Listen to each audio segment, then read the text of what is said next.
A man brought a lady home from outside and threw her into the room right in front of his wife, yet she didn't care at all. Instead, she sat calmly eating her rice, listening to her mother-in-law nagging nearby. She actually ate with even more relish. Who knew that at this moment, her best friend would bring her daughter back home? Her daughter was Anna's only source of support. She immediately went forward, grabbed her daughter's hand, and headed for the door, because she didn't want her daughter to know about these dirty things. She begged her friend to take the child away from this place. The two had just left when the lady walked out of the room. Although this was just her job, she still expressed her apologies to Anna and gave Anna her sunscreen, but Anna thought she was being pitied. After some conversation, the lady learned about Anna's tragic circumstances and decided she wanted to take Anna away from this place. Anna flatly refused her offer. One day, Anna was collecting honey under the scorching sun. The man resting in the shade casually picked up a rock and knocked the beehive right over. The startled bees immediately swarmed up and stung Anna, leaving several large welts on her body. Her husband saw Anna resting in front of him and grabbed a piece of wood nearby and threw it at her.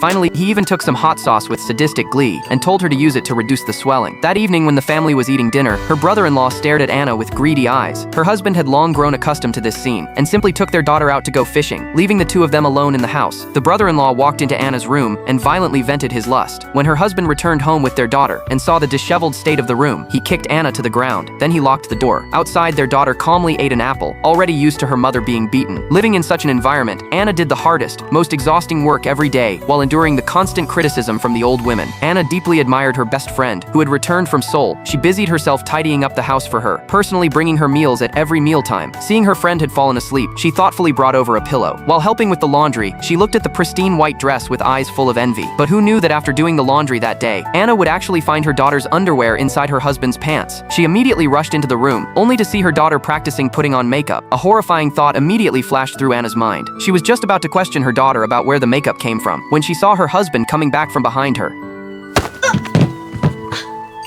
He grabbed the nail polish and threw it all over Anna's face. The red nail polish looked like blood. Their daughter hugged the man in fear, and the man placed his hands on their daughter. Anna walked out in a daze. She could endure everything from the past, but she absolutely couldn't let her daughter be harmed. She grabbed the sickle hanging on the wall, but after seeing her daughter's pitiful, vulnerable eyes, she put the sickle down again and turned to find her friend for help, wanting her friend to help her and her daughter leave. After her friend pressed her repeatedly, Anna slowly revealed the reason, but her friend completely didn't believe her words, thinking this was just an excuse Anna made up to leave. Anna had no choice but to contact that lady and arrange to leave the next morning. Then, while her husband was sound asleep, she secretly took the boat fare from his pocket. Soon it was the next morning. Although her daughter was quite confused, she still followed Anna away from home. However, when the two arrived at the seaside, they discovered the boatman who came was her husband's good friend. At this point, there was no turning back. Anna could only take out the boat fare, but after getting the money, the boatman slowly started counting it until her husband appeared. The outcome was obvious. Anna was dragged back by her husband. Her husband grabbed her hair and beat her viciously. The lady wanted the crowd to stop the violence, but several old women fanned the flames instead. She then placed her hope on the brother-in-law, hoping he would speak up to stop it. However, when the man saw the lady, his lust was aroused, and he dragged her toward the woods. Their daughter stepped forward and grabbed her father's hand, but was pushed away.